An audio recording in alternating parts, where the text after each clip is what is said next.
আচ্ছা, আজকে আমরা দেখতে পেলাম কাঞ্চনপুর কালীবাড়ি প্রাঙ্গণে আপনারা এক বিশেষ পূজায় মিলিত হয়েছেন। তো জানতে চাই এই কি উপলক্ষে আজকের এই বিশেষ পুজো?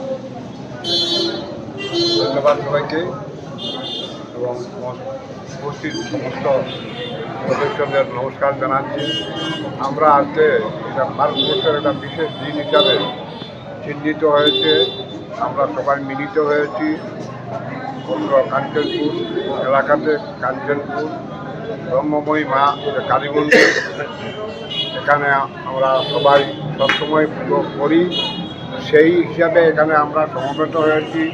ভারতবর্ষের প্রধানমন্ত্রী নরেন্দ্র দামোদর দাস মোদীজি, উনি দায়িত্বভার পাওয়ার পরে বিগত যে প্রধানমন্ত্রী ছিলেন তাদের সঙ্গে তুলনা করলে উনি দীর্ঘদিন এই দায়িত্ব পালন করেছেন এবং উনি যেভাবে ভারতবর্ষকে এগিয়ে নিয়ে যাওয়ার জন্য, ভারতকে উন্নত করার জন্য, রাষ্ট্রকে বিশ্বে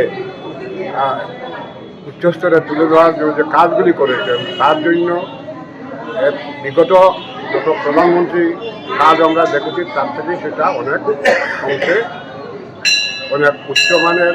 তাই আমরা ভারতবাসী, ভারতীয় জনতা পার্টির সদস্য, আমরা কামনা করছি ব্রহ্মময়ী মায়ের কাছে উনার দীর্ঘায়ু হোক, উনি আরও দীর্ঘদিন এই পরিষেবা দিয়ে ভারতবর্ষকে বিশ্বগুরুতে নিয়ে পরিণত তুলে ধরুন এবং এই ভারতবর্ষ শ্রেষ্ঠ ভারত হিসাবে গণ্য হোক।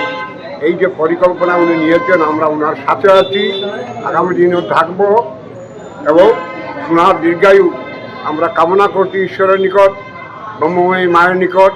উনি যেন আরও সুস্থ থেকে আরও বেশি দিন আমাদেরকে এই পরিষেবা দিতে পারেন এবং ভারতবর্ষের এই যে স্বপ্ন বিশ্বগুরু হওয়া এবং ভারতবর্ষকে শ্রেষ্ঠ ভারত, বিকশিত ভারত গড়ে তোলার যে স্বপ্ন, সেটা বাস্তবে রূপ পাক।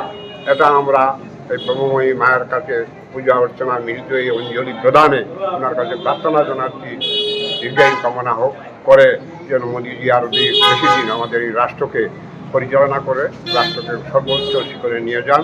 এটাই আমাদের কামনা, এটাই এই পূজা অর্চনার মূল উদ্দেশ্য। ধন্যবাদ।